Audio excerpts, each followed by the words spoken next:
While the mainstream media condemns the use of ivermectin, the most populated state in India just declared they are officially COVID-free after promoting widespread use of the safe, proven medicine.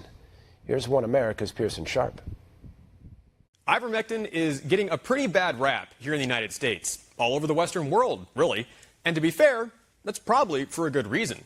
I mean, it was developed in the 80s specifically for humans and was later found to be effective for treating animals as well, has been used safely for decades, has no known drug interactions, revolutionized healthcare in Africa and has saved millions of lives, won a Nobel Prize for its success treating humans in 2015, and is on the WHO's list of the safest, most effective medicines in the entire world.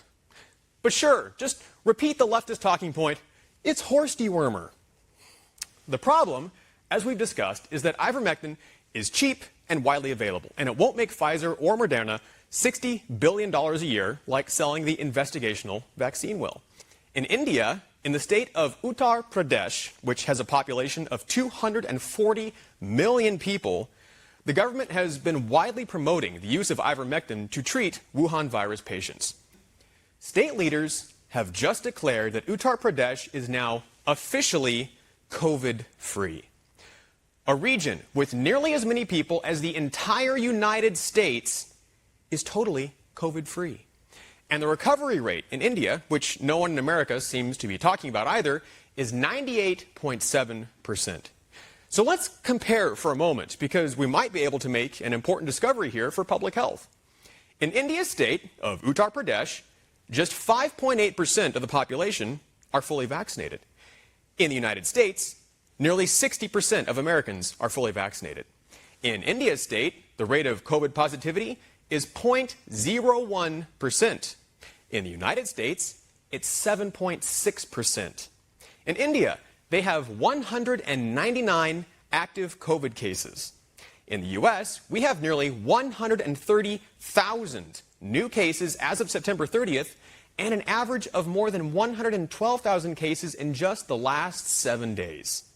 And in India, they're widely promoting the use of ivermectin to treat the China virus. In the United States, doctors will lose their medical license if they prescribe ivermectin, and our top so-called medical professionals dismiss the drug as nothing more than dewormer for barnyard animals. Do you see a connection here? And it's worth pointing out that Uttar Pradesh is India's most highly populated state, where people are densely packed together, much more so than here in the U.S., and it's impossible to practice proper social COVID distancing. So what does all this tell us? That maybe, just maybe, there's something to the claims that ivermectin can and does work against the coronavirus.